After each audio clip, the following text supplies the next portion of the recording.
mito ya Mfizigo na Mhuva iliyopo katika jimbo la Morogoro Kusini ni moja ya maeneo ambapo hufanyika shughuli za uchimbaji mdogo wa madini katika maeneo ya pembezoni mwa mito hiyo. Katika kuhakikisha mito hiyo inatunzwa na kuzuia uchafuzi wake kutokana na shughuli za uchimbaji wa madini, serikali mwaka 2025 ilichukua sampuli za maji ya mito hiyo kwa ajili ya kupima ikiwa kuna uchafuzi wa kemikali zitokanazo na uchimbaji na uchenjuaji wa madini. Matokeo ya vipimo vya sampuli hizo vilionyesha kuwa kuna kemikali za chuma na manganese. Kemikali zilizobainika kuwepo zinatokana na miamba iliyokuwa inachimbwa na si kutokana na matumizi ya kemikali za kuchenjua madini kama zebaki.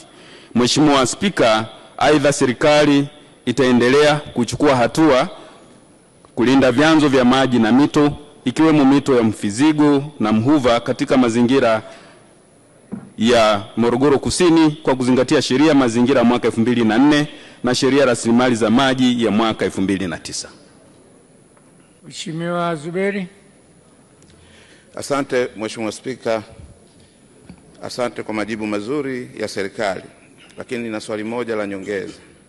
Kwa kuwa shughuli hizi za madini ni shughuli zinazoendeshea maisha ya wananchi wenzetu, je, serikali ina mpango gani ya kutoa sasa elimu ya utunzaji wa mazingira ili wananchi wenzetu waendelee na shughuli zao za kujipatia kipato? Asante.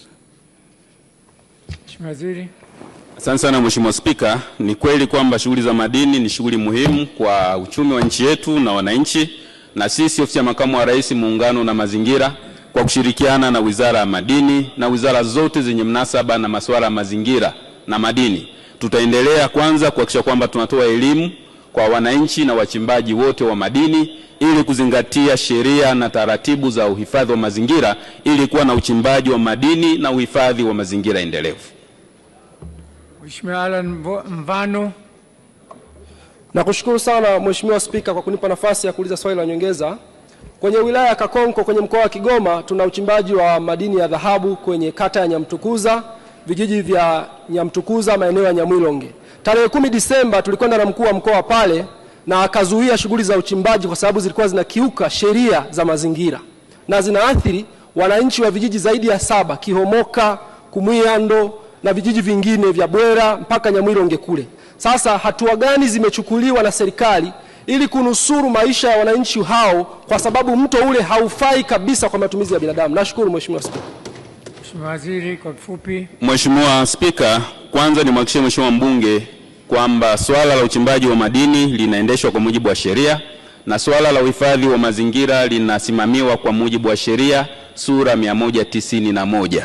Kwa hiyo naomba nitumie nafasi hii kwanza nimhakikishie Mheshimiwa mbunge na wananchi wa Kakonko kwamba kipaumbele cha kwanza ni kutunza mazingira, lakini serikali itaendelea kuhakikisha inaweka mazingira wezeshi kwa wachimbaji wa madini ili kunufaika na rasilimali za madini, lakini vile vile kutunza mazingira katika maeneo hayo. Na kwa hivyo tutawasiliana na ofisi ya Wizara ya Madini ili tuweze kuliweka sawa na wananchi waweze kuendelea kuchimba madini.